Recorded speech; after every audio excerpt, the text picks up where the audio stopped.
unicorns, I'm Tiffany, there's Angelica, and we are back with another video.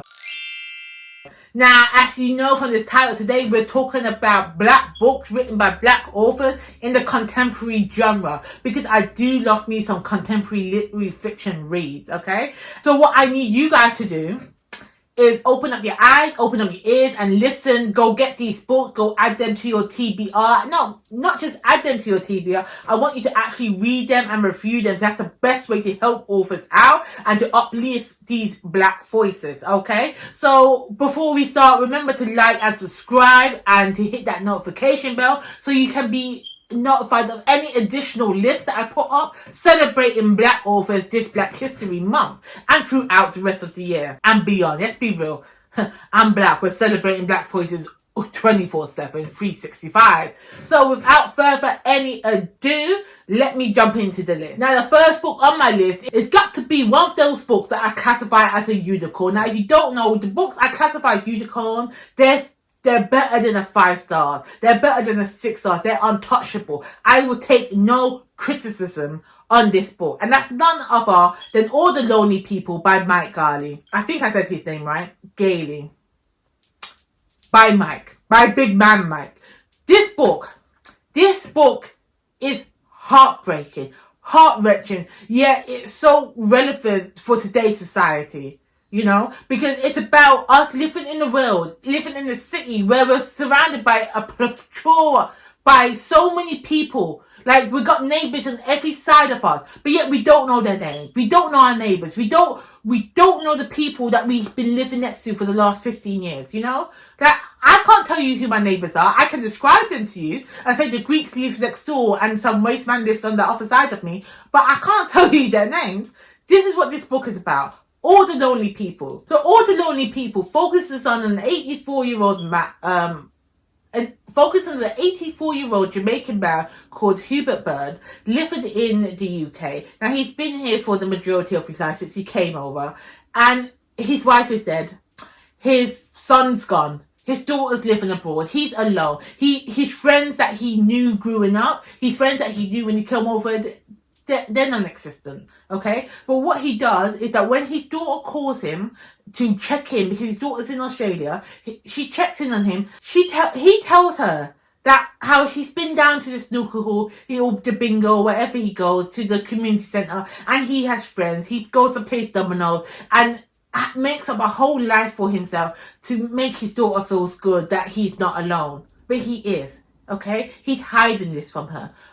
But then his daughter says, look, Daddy, I'm coming home. I want to meet your friends. And he's just like, oh no, she's coming home. I need to find some friends. And that starts off our story. That just puts a spark on the Hubert to go find some friends because his daughter's coming home. His daughter's coming home finally. And so he needs friends to show her. So that makes him go out, meets his neighbour. He meets a single mother. He meets some other people that they get like a little newsletter in the local newspaper to say, we're having this club for lonely people. Come down, meet your neighbours. I love that premise. Now, when I say this book is heartbreaking, it's when you realise what actually happened to his children. Why his daughter's gone? Why his son's disappeared?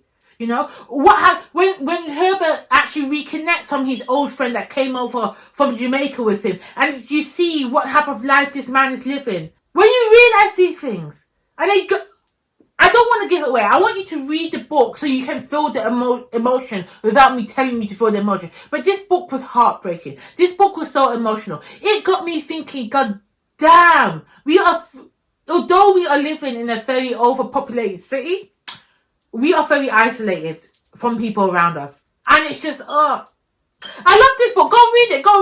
It's one of my, I recommend it all the time. Go read the book. All the Lonely People. It's fantastic. The next book I do want to recommend, which I think was just chef's kiss, was Black Cake. Now, I say it's chef's kiss because I like me some black cake. It's delicious, okay? But even the story in itself, it blended a bit of romance, a bit of sapphic love, okay? It blended a bit of,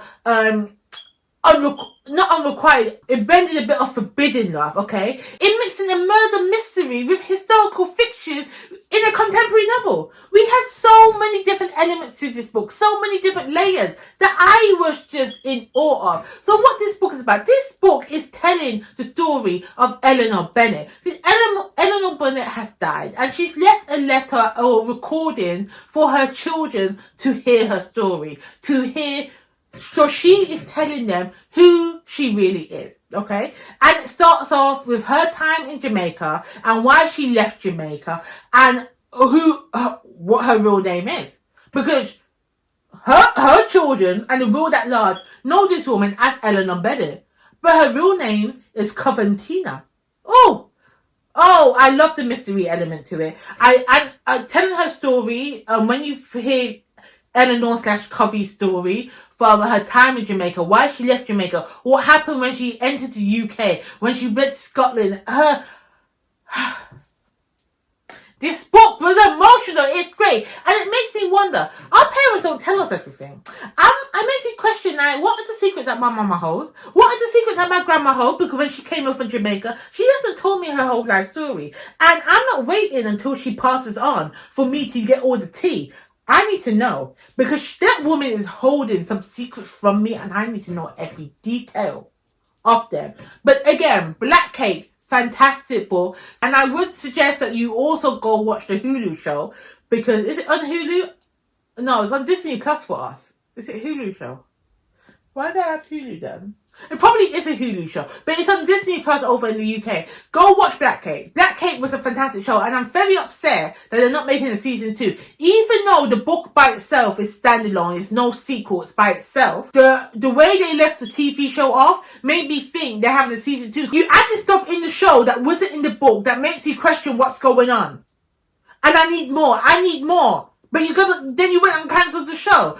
So why did you add the extra stuff in? I'm going on a run. It's not for that. Black Cake, the book, fantastic. Go read it, enjoy it, devour it. Okay, let's move on. So the next book is People Person by Candice Carty-Williams. Now I won't go too much into this book because I did a whole author spotlight on the one and only Miss Candice Carty-Williams. I've linked in the card somewhere. Fantastic book. This is one of my favourite books by Candice Carty-Williams. Although she's only written 2 or 3 books that I'm aware of, this is the favourite one. This tells the story of 5 siblings, 5 siblings. 2 of them have the same mother, 3 of them doesn't, and it's them coming together to deal with some stupidness that's gone on. I'm not going to tell you what it is, go read the book, but it's them come together and them discovering their brother and sisterly bond and dealing with the fact that their daddy is a waste man. Now, I went more in detail in this book in my author spotlight video, but I did enjoy this book. It did have its problems, but it was a fantastic read. It was better, in my opinion, than Queenie. I didn't enjoy Queenie. I love People Person. Go read it. It is fantastic. It is the humour in it, the banter in it, the heartbreak, the reason why their dad was a deadbeat dad that's not a part of their life. Because I don't justify a man leaving his kids, but I love seeing the reasons. I love seeing the hurt that this man has gone through and he's trying to heal. But we don't see that. That's not the focus. Focus on the 5 siblings. But again, go read it. You figure it out for yourself. It's a great book. It's a great read. The next book I want to highlight is another unicorn read for me. It's one of my favourite. I've read this book 5 times already. And every time I read this book, I learn something new. It's none other by 32 Candles by Ernessa T. Carter. Now, I'm doing a whole spoilery chat about book. I don't know. By the time you're watching this, if I published it, I'll leave it in the cards above if I have. But 32 Candles was fantastic. 32 Candles gave me everything I wanted. We had got a mystery in this book when I didn't realise there was a mystery to be had. But in the last quarter of the book, she switches the narrative on us. Anyway, so what this book is about? This book is about Davida, who is a dark-skinned girl who becomes a selective mood because she's bullied. She's been abused by her mother. She's been abused by her peers at school because she's dark-skinned, because they think she's ugly. She's not ugly. She's She's flourishing. She's a child growing into her body.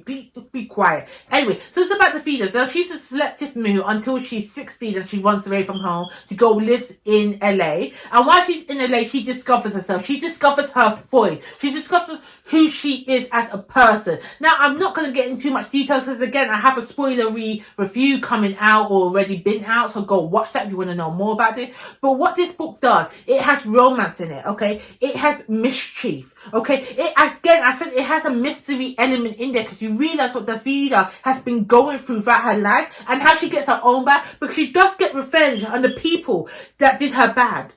But you don't know she got that revenge until the end. Oh, this book is fantastic. This book is fantastic. Go read it. I bet, and it gets on my nerves. I'm very upset and I don't know what's happened because I don't think Ernessa T. Carter has written another book. She's like, she wrote this gem, she dropped it on us, and she went about her life. Ernessa T. Carter, I need more books from you. Your writing is so poetic and so engaging. I need to read more books from you. Okay, even if it's just a little short one pager, I don't mind. I'm gonna read it. The next book, this is a nostalgia recommendation. This is a nostalgia. And I do suggest you pick this up because in the book, do I have it somewhere? I do have it. It's too far away. I'm not getting it. But this book is, the next book I'm going to say is KEISHA the SKET by Jade LB. And this book is split into two sections, actually three sections. We have a series of essays, then we have the actual story. Now the story is in two parts. Now we have the original text. Oh look, let me explain it to you. So this book, KEISHA the SKET, came out back in the day. Came out when I was still in secondary school. And it will come out over BB and Messenger. You remember BB and Messenger? Anyway, I didn't have a BB. I didn't have a BlackBerry. But it would come out and you had to Bluetooth the story around and you would go around school thinking, anyone got the new chapter? Anyone got the new story? Because you want to read the story again. KEISHA said it's about KEISHA, who's a SKET. Okay? She's going around, sleeping with men, stabbing men up. And Jade, at the time she's writing this book, she's a 13-year-old girl writing this scandalous story. And us as teenagers, we're eating it up. We're like, is this... I thought this was someone's diary when I was reading it when I was a little girl, when I was a teen. And I was a tweeny girl. I thought this was a real story of someone's diary and they're telling us what we're doing. Where she drops on the 279 bus to go to her man's house and she doesn't want to get down and nasty with him, so she stabs him. I thought there's a girl out there telling us her business. But no, it's all made up in the mind of this Jade. Oh, it's fantastic. So again, back to the book itself. The book has, as I said, three sections. We have the essay portion of it. Then we have the story. The story's in two parts. We have the original text language. And it's reading it back now in my big old age, and reading that story back, and you can see the text language that we used to use, cringe. It's horrible. But I could still read it fluently. Like, why do we have to miss out so many letters? And this was the text when you used to have to press, like, the numbers. Like, to get a T, to get an S, you would have to press the number 7 3 times. You remember that? So you have to press it. Anyway. So you have that, you have the original text, then you have the edited text where it flows more like a story. And let me just say, we had no business reading it when we was back in secondary school. We had no business reading this text. Jade had no business writing this story at 13 because what she know about this. But it's a great read. It's a nostalgia read. I think this is one of those book staples where, like, us millennials, we're going to look back and like, do you remember reading KEISHA the SKET? And it doesn't matter where you are in London, in the UK. I don't know if it went outside of London, but it doesn't matter where you were. Everyone from my generation, from my year group, us millennials would know who KEISHA the SKET is. Okay? That is what this book is. That is nostalgia. This is a nostalgia read for me. It was great. And again, I think I mentioned this in one of my other videos. It reminds me of a similar book called Scotty Famous that went around. KEISHA the SKET was around when I was in secondary school. Scotty Famous was around when I was in college and university. Those books are nostalgia reads for me. Fantastic. This is that Wattpad era girly of me. Anyway, Let's move on. The next book I do want to recommend is How to Love a Jamaican. Now, this is a collection of 11 short stories. And I do recommend short stories. Short stories to me, and I used to hate them, but they just give me a little taster into what type of contemporary, what type of romances, what type of horror books that I want to read by reading short stories. Now, these 11 short stories in How to Love a Jamaican captures the essence of Jamaica, of Jamaican life, of Jamaican culture, and I loved reading it. They had a bit of history in there, they have a bit of folklore going on in there, and what it does, it sucks you into every story. It's engaging. It's to the point where certain stories I wanted the full-length novel from. I wanted more, and that's the downside of short stories, because you don't really get more. They're short and sweet, and they're just a taster.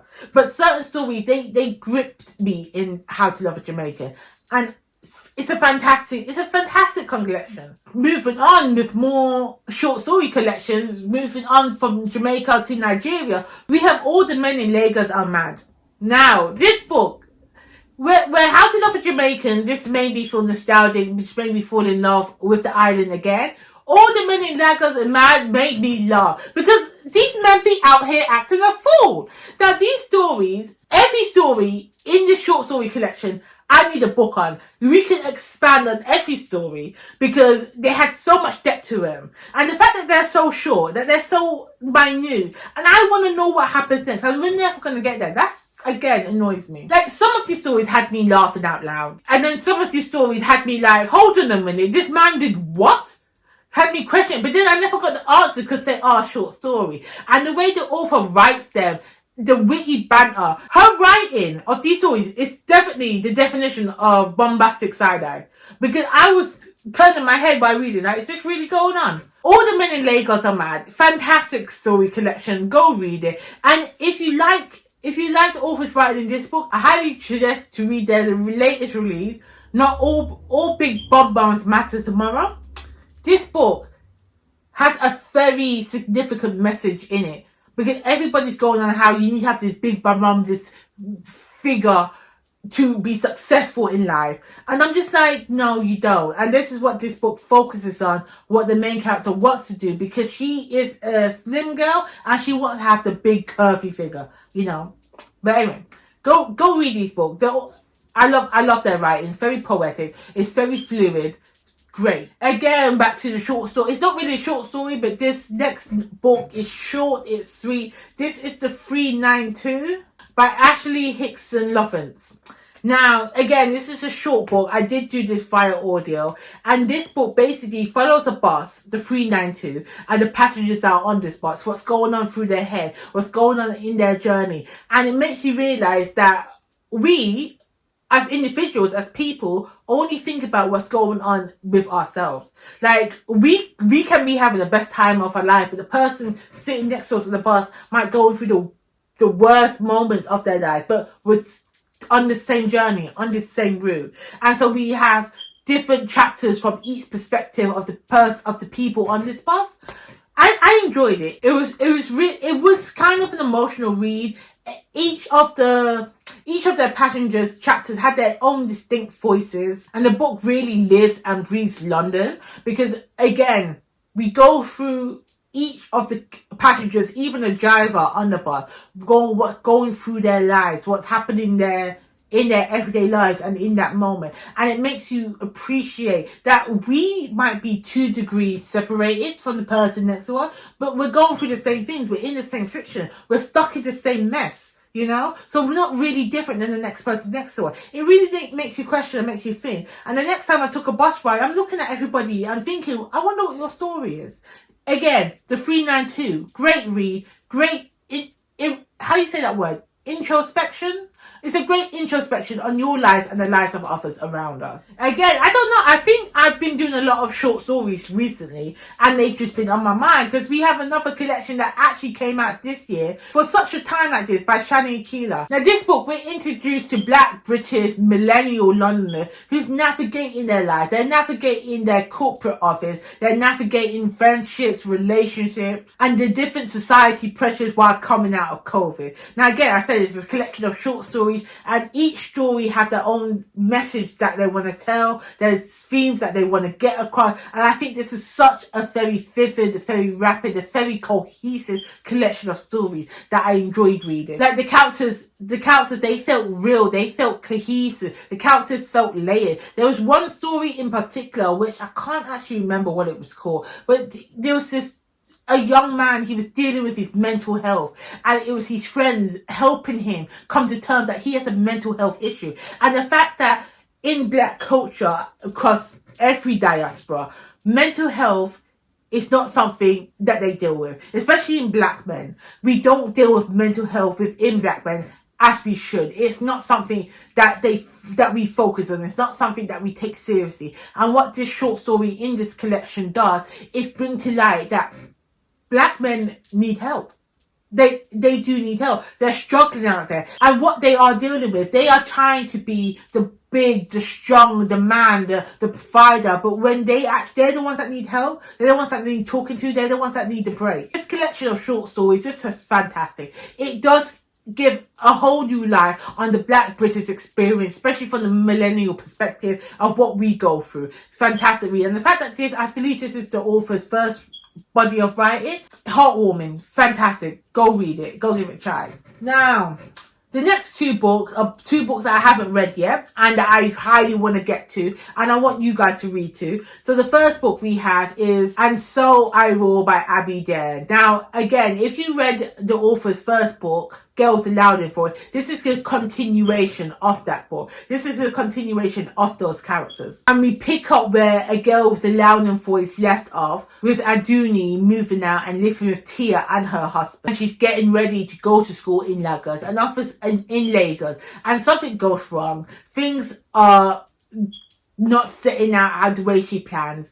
And what does go on? We do see Tia and her husband, the people that she's living with, their story. We see Adubi's story and how that progresses. Now again, I haven't read this book, but I know Gayle the Loudon Voice was so fantastic. I have no doubt that this book will meet expectation and hopefully surpass my expectation. There's a lot riding on this book. The next one that I do want to highlight is The Sun Also Sets in Singapore. So why I want to read this book is that we're following 3 different women. They're Nigerian expats living in Singapore. And what it deals with is, this book deals with identity and belonging and what it means being Nigerian or being a black person living in an Asian country. Okay. And what I read, the reviews that I heard about this is kind of like Crazy Rich Asians, but mixing black culture in it. Now I don't know if that's a depth comparison to have, but I love Asian culture, I love black culture, I love Nigerian culture, and you're mixing them all together in this one book. So I do want to see how these 3 women navigate living in Asia, living in Singapore, and how they find themselves, how they find their identity of who they are in a foreign country. So yes, The Sun Also Sets in Singapore. I'm going to read that real soon. So but that is it for me today. Those are my contemporary books that I really want people to read, which I feel that everybody needs to read, especially my unicorns that I've mentioned. So please let me know if any of these books sound like something that you want to read, has piqued your interest, or if you have read them, what are your thoughts? Check back with me soon because I'll be back with another video shortly. Okay?